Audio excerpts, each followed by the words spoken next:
They had all of this beautiful work in their city, and as people begin to pee onto the stones in the wood, it begins to deteriorate.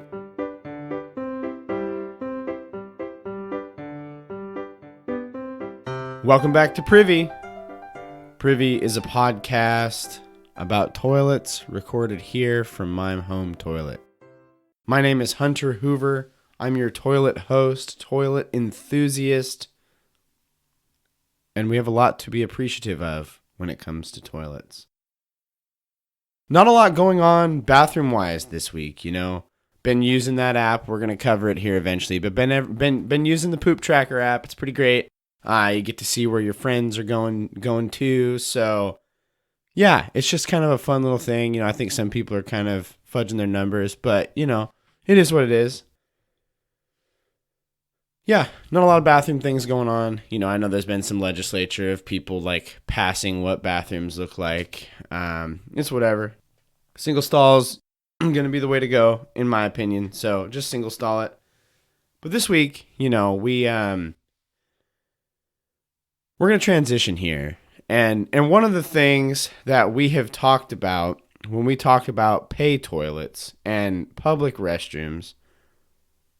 Wait, back up. So, Pokemon Go update. So, I have been shiny hunting a shiny Jigglypuff for, I don't know, at least 2 or 3 years since its release in Pokemon Go. And since the last episode of Privy has released, I finally caught a shiny Jigglypuff.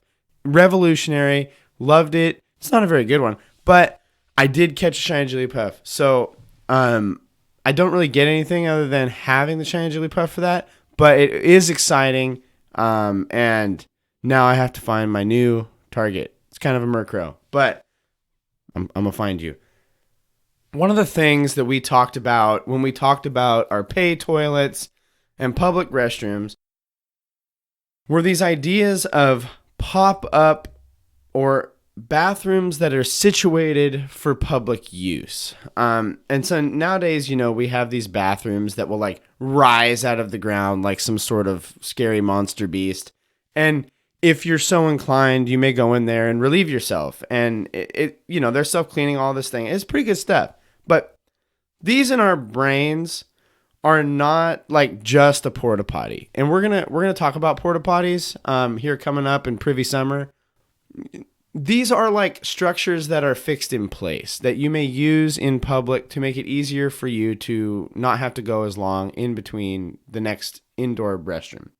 And these also traditionally are going to feed directly into city sewer. So this is like the biggest difference because you're going to actually have a pipe that runs to it that feeds into established city sewage. And so when you poo or pee into it, it's not going to go into a container. And so it's not going to smell as bad. And it's going to be easier to clean and keep clean, all of those things. We also discussed how these pop-up toilets or bathrooms that are situated out in the public eye are going to be good for those who may not have as much access to either the funds to be able to buy something to use a toilet on private property like a store, or who may not have access to their own personal bathroom. So these pop-up bathrooms are a good key and a good tool, especially when you start getting people going out late at night, walking around, doing things maybe they shouldn't be. It provides them a space to do bathroom that is not public or it is not exposed to the public. But when you have these, as we also discussed, is when anytime you have some sort of a public amenity, it's going to get abused and it's going to get misused. And we talked about how a pay system could help that out. But then the pay system is going to disparage folks who do not have the resources to use the system. And so then we're back to the whole, well, we got to have something for people. And so then we're back to square one. This week on Privy, we're revisiting one of these ideas, and we're going to do it through the lens of history. History. How much of you we can learn about from Google. This week, Privy, We're going to France. Oui, monsieur. Louis Pasteur. Ratatouille. All French things, I believe. And as with any time we look at history on Privy, we can't just start where we want to talk about stuff. God forbid we start at the beginning. No, we have to start way back before the beginning of what we're going to talk about to get a feel for what is going on. The year is 1789. According to Ron Swanson, history has only been going for about 13 years. That culminating event that Ron Swanson says was the beginning of history, America's revolution and freedom from Britain. Sorry, Britain. But here we are. France helped us win that conflict. They had been an involved member of a number of costly wars. Oui, monsieur, France had bailed us out and had also had a number of its own campaigns that had run up the bill. One of which, again, we here in America have benefited from in our independence. Stay tuned for more on independence. What followed for France was a classic problem of taxation to pay for the war debt that had been created during all of these campaigns. And when they began to tax, the way they went about taxing, the people who were being taxed were not always represented. And it's somewhat ironic because this is what France helped us fight in America to be free from, yet then they went and began to levy taxes without representation in that time. It's interesting, but here we are. Things got real bad. And eventually you had rioting and revolution as the people tried to overthrow the old regime to establish a more democratic state. And then after years of revolution, the age of Napoleon came about. Napoleon, some of the best ice cream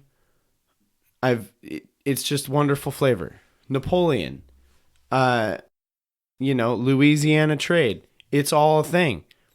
Napoleon was named the Emperor of France in 1804, and his political and military and economic reforms made France a powerhouse in the world sphere once more. Things were generally pretty good, or at least trending okay for France during Napoleon's time. And again, I cannot stress this. This is me summarizing a few things that I have read on history. So I do my best to fact check, but there's this thing. Napoleon got exiled by his people to St. Helena in 1815. And when Napoleon was gone, things seemed to begin to fall apart once more and anew. Some things stayed the same. The government of France was centralized to Paris. The wealth of France, however, was concentrated to about 10% of the people. So you had 10% of the population in France who owned over 80% of France's wealth and money. So we have a class disparity between the very upper class, who again, they have 80% of the wealth, but they're only 10% of the population. That's not a good spread. And when you have that, you're going to have a number of people who economically and financially and culturally are of a lower class, and unfortunately, as we're going to see, maybe we're treated as such. It is established that less than 1% of the population of France was allowed to vote in that wonderful democracy. So you have all of France, and less than 1% of the people were allowed to vote. And the top 25% of the rich were allowed 2 votes. So if you made it into the 1% of people who were said to have been allowed to vote, if you were the richest of the rich, you got to vote twice. Yours counts as two.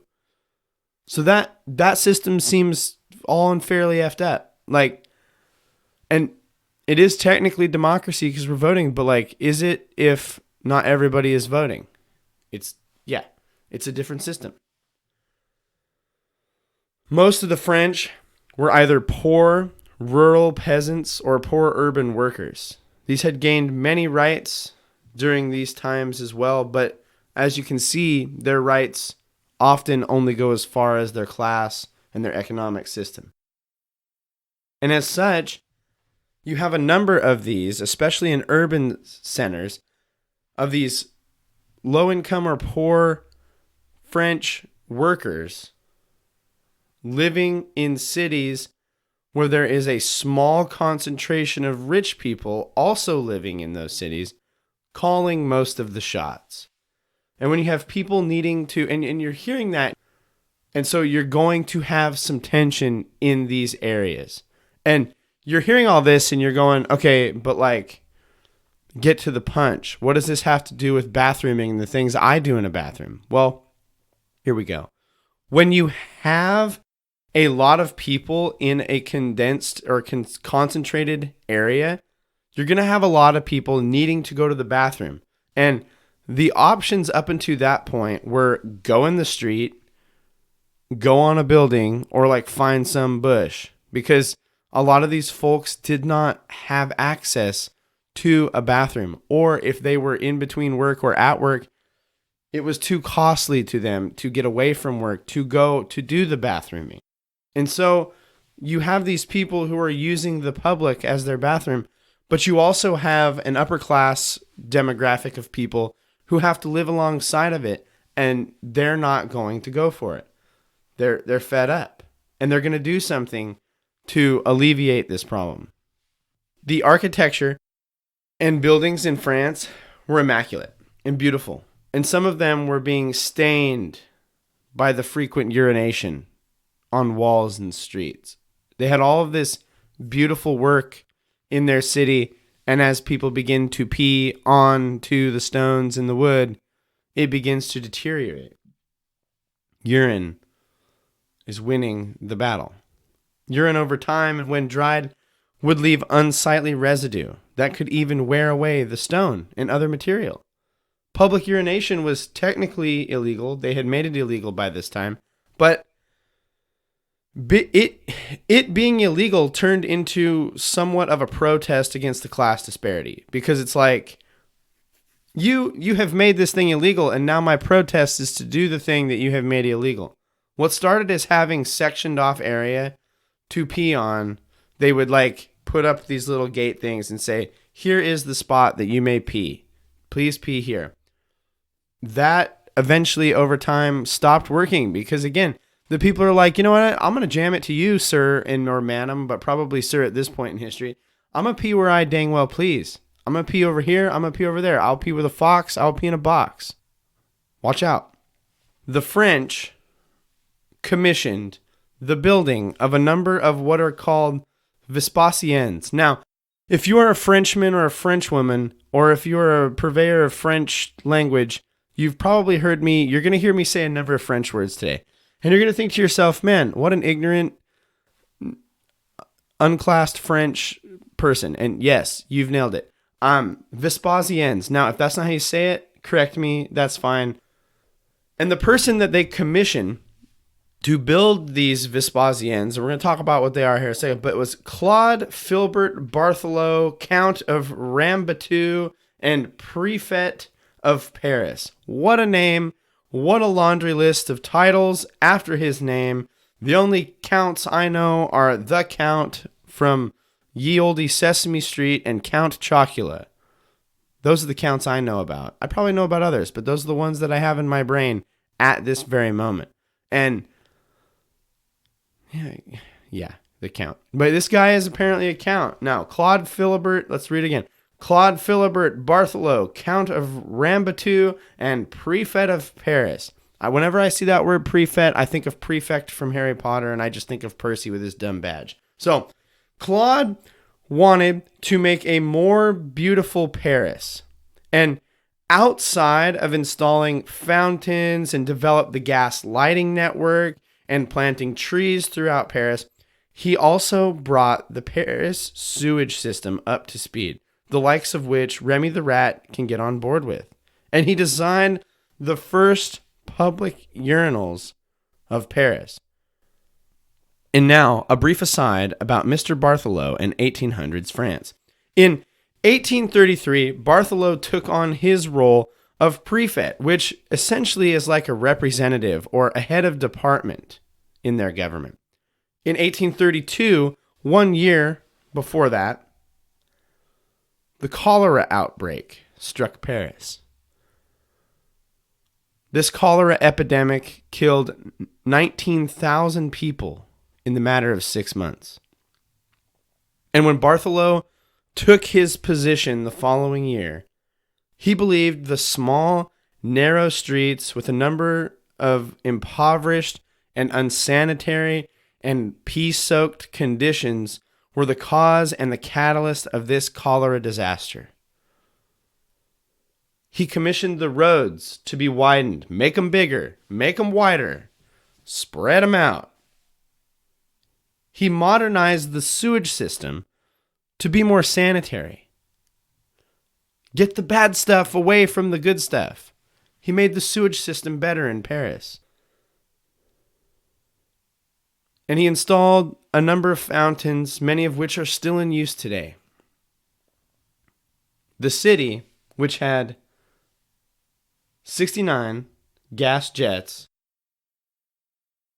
or these like light posts, if you will. When he took on his post, over the course of his time as prefect, was able to install over 8,600 of these.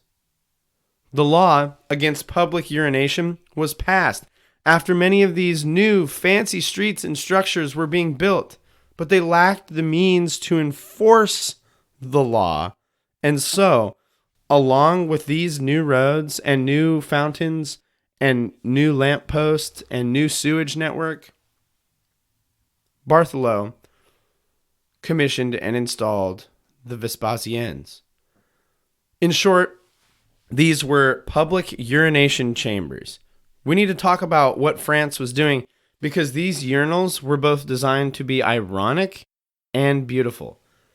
The Romantic era had murmurings at this time, and with it a desire to go back to the way things were before in art. Romantic. You are like in love with the ideal of what a thing could be.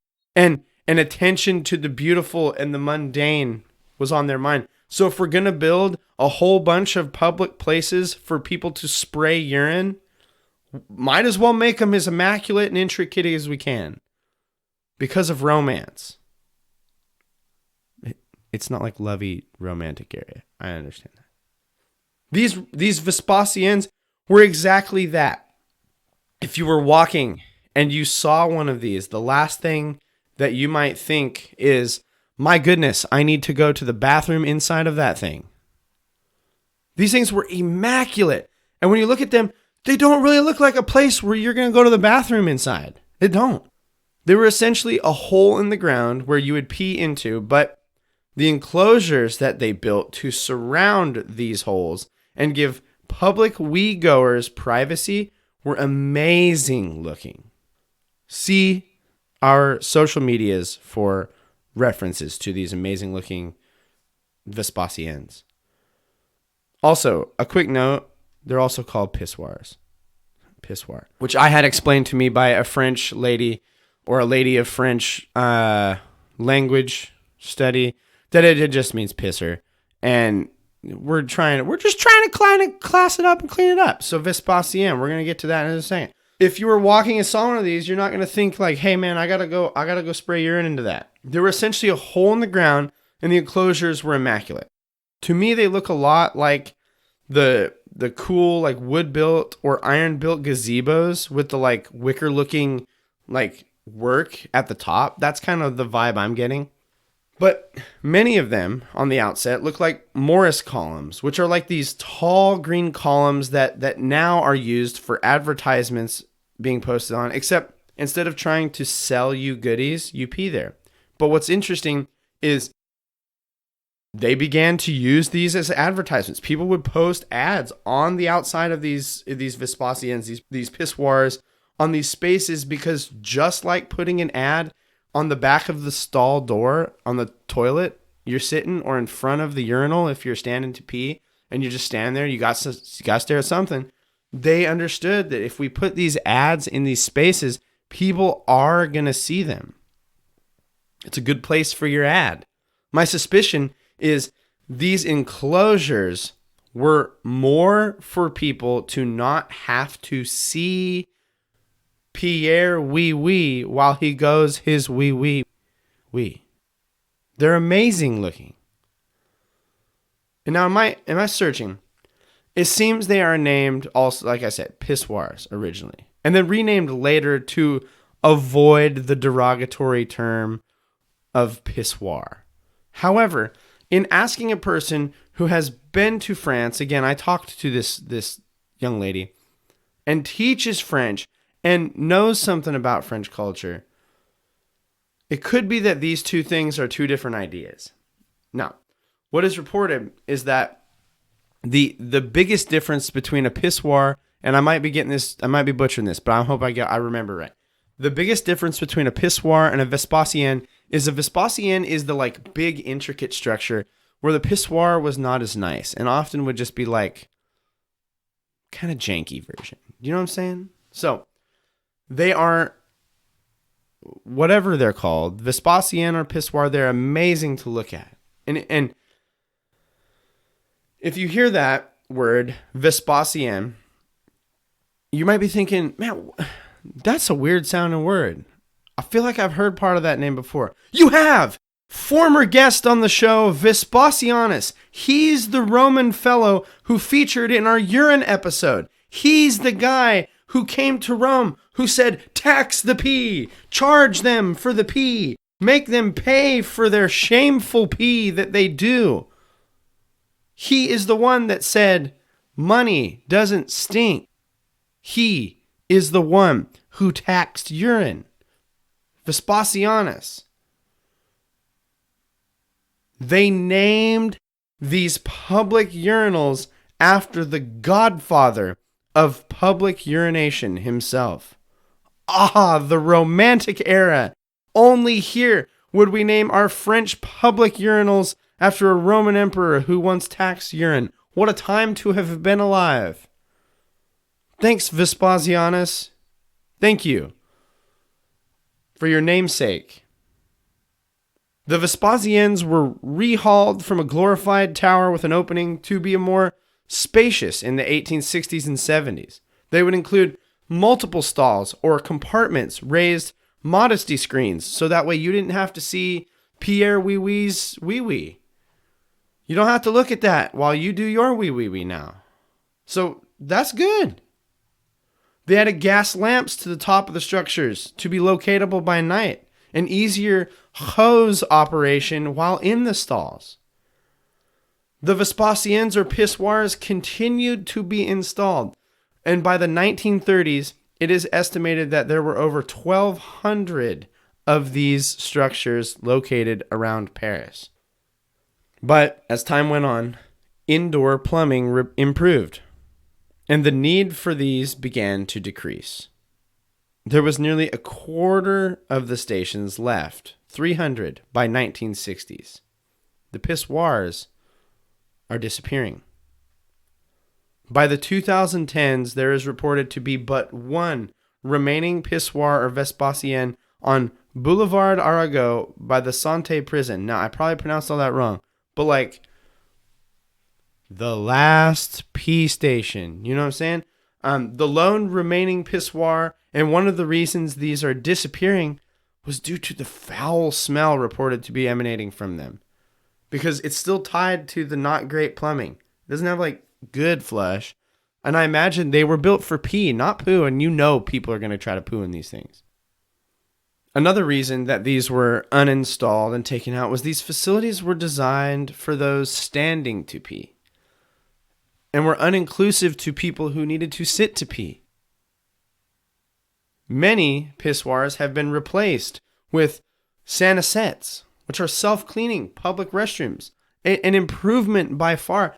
But and Paris now contains about 420 self-cleaning privies, sanisettes. But here's the deal. They're not as cool looking. The Vespasiens were art as well as a place to fart. And that gets a thumbs up from me. If you're going to make a bathroom, make it look sweet. Make it look cool. Make it artful.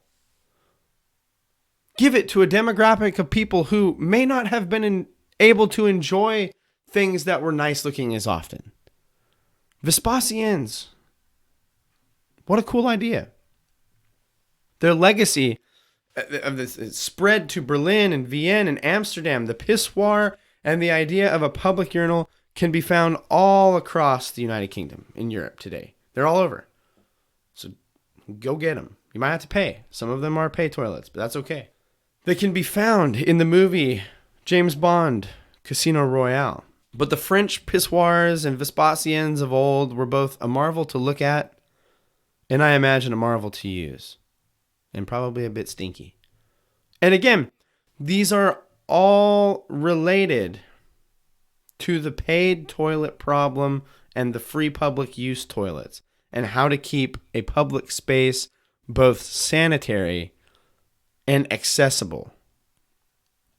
A problem, as we have already noted here on Privy, we are still struggling with today. A side note, before we launch into Hunter's Anecdotes, because you know we're launching into Hunter's Anecdotes on this one.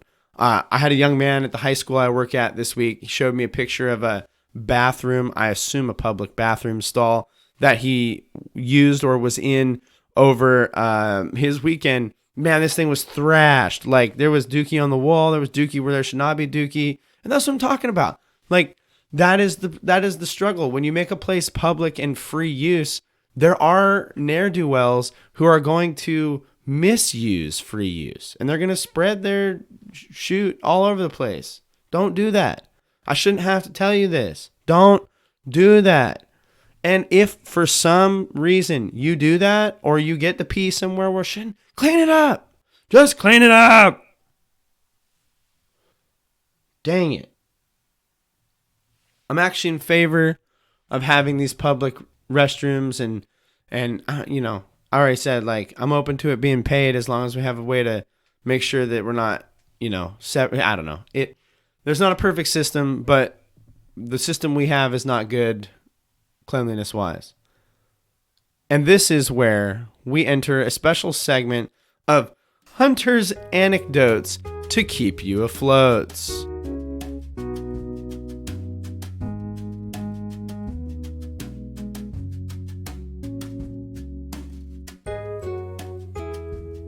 This Hunter's Anecdotes is brought to you by the number of times I have seen grown men peeing in public. What a delight. And you might hear that and you might go, well, okay, but like when you're camping and your buddy goes in the bush, that's not what I'm talking about. I'm talking about in places where many, many people could see this happen, where cars and structures and contexts that you should not be seeing a man flop hog and spray yellow. No, this should not have been happening. 3 stories of public urination that I have witnessed. Story number 1, Salem, Oregon. I'm driving and this one, oh my goodness, this is the most visible of them, and I'm certain that authorities were called for public indecency. I don't know how. They could not have at some point. But I'm driving to Riverfront Park, and on my way to Riverfront Park, there is a street that goes by this like little turn that goes past the bridge. And before you go past the bridge, there's a congregation and a gathering of folks on the curbside. And as I drive by, I'm just minding my merry well business. I'm trying to get to Riverfront Park. If I'm going to Riverfront Park and I didn't have one of my clients with me, I was probably going to play Pokemon Go. Like, let's be honest about that. But I'm on my way and I'm just driving, I'm cruising, and I look over and I see this man like pants at knee, and he is just facing the street with all of his endowment laid bare and just peeing into the road. Public urination and exposure, number 1. Salem, number 2. Salem, Oregon. This time, this gets elevated to number 2 status. Not like number 2 poop, but like still a pee. But this is like my second favorite one because this time I have a client with me and we're driving. We're heading towards Lancaster. If you're from the Salem area, I don't know why you know this, but like we're heading towards Lancaster, towards the Willamette Town Center at the time as Lancaster Mall. This is multiple years ago. And we're driving and we pull up behind a city bus who is like, a guy is like getting his bike off the back of the city bus and like getting it situated. Totally normal thing to be happening. And we're stopped behind this and I'm sitting behind the city bus and the guy gets his bike off and then I see him proceed to pee on the tire of the city bus. And my mentor client thinks this is the funniest thing they have ever seen in their lives. And all I heard about the rest of our session was, I can't believe that guy was peeing on the bus. Did you see that? Did you see that? And I was like, yeah, yes, we saw it. That's not like acceptable behavior. But like inside, I'm like, what a guy, what an absolute Chad of a legend. So here we are. The next, and perhaps my most favorite peeing in public story. Not Salem, Oregon this time. This time we are in none other than Caldwell, Idaho. In Caldwell, so my wife is from Caldwell, Idaho. We had gone back to visit her family. I don't know if it was our summer trip or whatever trip, but we were back visiting her family, and we had decided and that we were going to pick her grandmother up from church. And so she and I are waiting in the parking lot for her grandmother to come out of church, and people start to file out of the church one after the other. And my wife is like, yeah, grandma likes to stay back and talk and do that type thing. And we're in no rush. We're on vacation. But what was the most treasuring moment of this is as we're sitting there, this nice looking gentleman and his wife come out of the church and they approach the car, and his wife gets in the passenger seat and the man throws open the driver's seat door. And it takes me a minute to realize what I'm seeing. But what he has done is he's thrown open the passenger door, which now the door is blocking him from exposing himself to the church comers and goers from coming out of the building. But he is just standing with the door open to his car, peeing on the ground right in the parking lot right there. And the way that he is situated is I can see just the perfect stream splash coming straight down and just pounding pavement. And my wife and I are just like sitting there staring at this like flabbergasted. Now, we had never said a word of this to her grandmother. We ain't going to do that. Like, no way. But it did for sure go down. And the way this gentleman was situated and had his spread going on was that his wife she had two options: look straight ahead and pretend like nothing was happening, or have full view of her husband peeing in public. Those are her options. There's no other way that she had anything else to look at. The dude could have used a pissoir that day.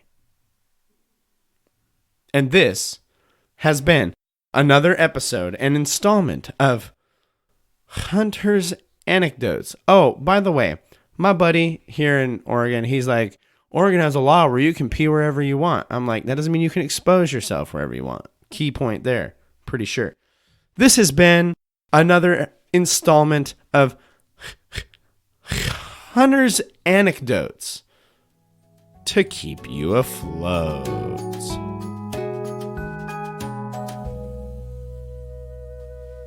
And this is the end of our episode. Thank you for joining us. We would love for you to connect with us on social media. We're at Privycast on all social media platforms. Shoot us an email. Connect with us that way. Privycast@gmail.com. We would love to thank Kevin MacLeod for the use of Barroom Ballet as our intro and outro music. You can find Kevin's music at incompetech.org, and his music is licensed under Creative Commons 4.0. Thanks, Kevin. We would also like to thank Podington Bear for the use of all colors in the world. You can find Podington Bear's music at poddingtonbear.com. Thanks, Podington. This has been another episode of Privy. Thank you so much for joining us. I hope you enjoyed yourself. And now, as always, don't forget to flush.